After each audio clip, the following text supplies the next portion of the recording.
Now, we'll be talking a little bit about the 10-year challenge a little later on, but Herman has details on a story that is, what, way more than 10 years as a debate? I like this graphic, wanted livable wage. Herman, it's over to you. Yes, it is. The debate has been going on for more than 10 years, Archie, I would say. It's a debate about the livable or a minimum wage. Now, Jamaicans are once again protesting the minimum wage. They argue that it's just not enough to live on a minimum wage. They are demanding that the government does more to help them to earn a livable wage. Now, TVJ's business reporter Andrew Laidley has been tracking the story and filed this report. As of August 1, 2018, the national minimum wage was increased to $7,000. That's the lowest amount of money any employer should pay its workers per week. But it's not enough to feed a small family. It's no wonder Jamaicans are now insisting on getting a livable wage. There's a madman with that thing. You can't live off of that, brother. Tell your cameraman, look for my shoes.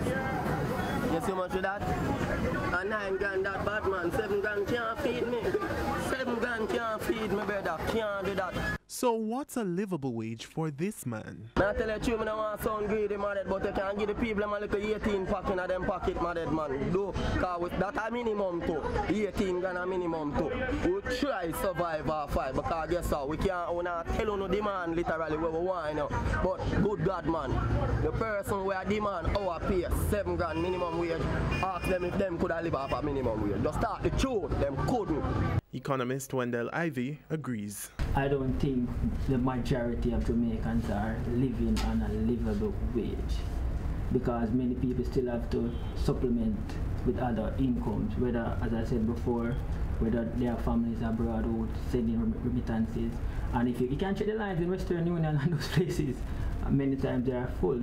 Meanwhile, a call from trade unionist Cavan Gale for employers to pay more as long as they earn more. For those employers who can pay, should pay that livable wage.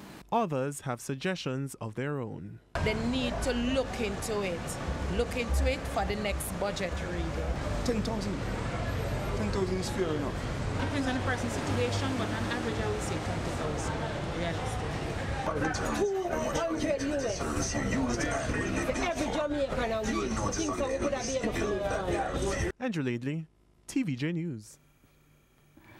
Interesting comments there. Well, in the meantime, the Statistical Institute of Jamaica, Statin, today reported that average prices actually dipped in December, going down by -1%.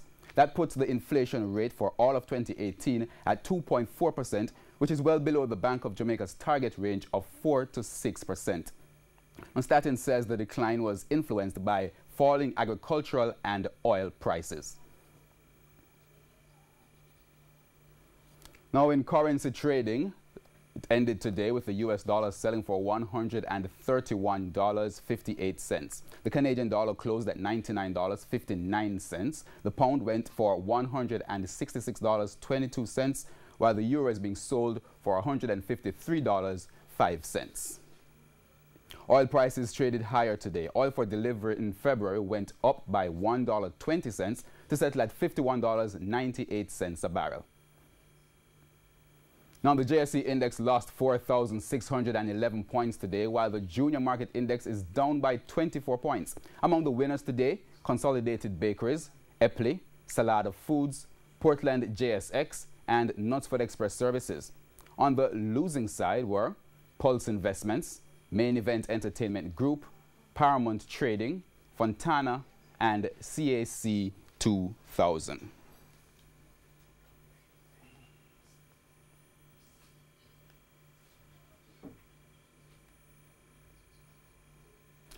And that's the Business Day. I'm Herman Green. Good evening.